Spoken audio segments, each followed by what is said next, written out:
বেয়ান আজি হোক খালি হোক হামাকা কুরবানা চান হদিয়ান উলিব তাহলে কুরবানা চান যখন উলিব আরা যারা কুরবান ফরস হইয়া আরার ভিতরে যারা তুন কুরবান ফরস হইয়া ইতারা তুন হামাকা কুরবানি হদিয়ান ঘরা ফুরিব কুরবানি ঘর না নলে ওয়াজিব তাহলে এই হিসাবে কুরবানি যারা গরিব বলে এরেদা করছ ইতারা তুন কি হাসকল নগরা ফুরিব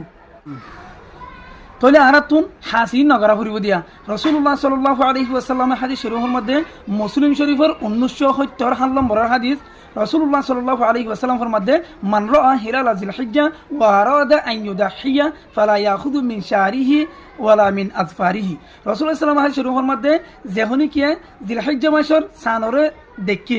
সানরে দেখানোর পরে ইয়ার পরে কুরবানি করিব লাগে এরেদা করছি তাহলে ফালা ইয়াখুদু মিন শাহরিহি ওয়ালা মিন আজফারিহি ইবা তুন সুলনা হাড়া ফুরিব নগ্না হাড়া ফুরিব অন্য অন্য হাদিসের মধ্যে মুসনা হাড়া ফুরিব জেরনাফন শাক নগরা ফুরিব হই তাহলে আরাতু রাসূলুল্লাহ সাল্লাল্লাহু আলাইহি ওয়াসাল্লামের তরিকা মোতাবেক সুন্নত মোতাবেক চলতে মনে হদলে রাসূলুল্লাহ সাল্লাল্লাহু আলাইহি ওয়াসাল্লামের হাদিসের মধ্যে যেভাবে দেখা দিয়ে ভাবে আরাতু গড়া ফুরিব কুরবানি তরিকাইয়ে ভাবে আরাতু কি গড়া ফুরিব গরি যা ফুরিব আশা করি ওনার বুঝি পাইছ তাহলে আরা কুরবানি করিব লাগে এটা করছি তাহলে আরা হাসিন নকরিও আসসালামু আলাইকুম ওয়া রাহমাতুল্লাহি ওয়া বারাকাতুহু।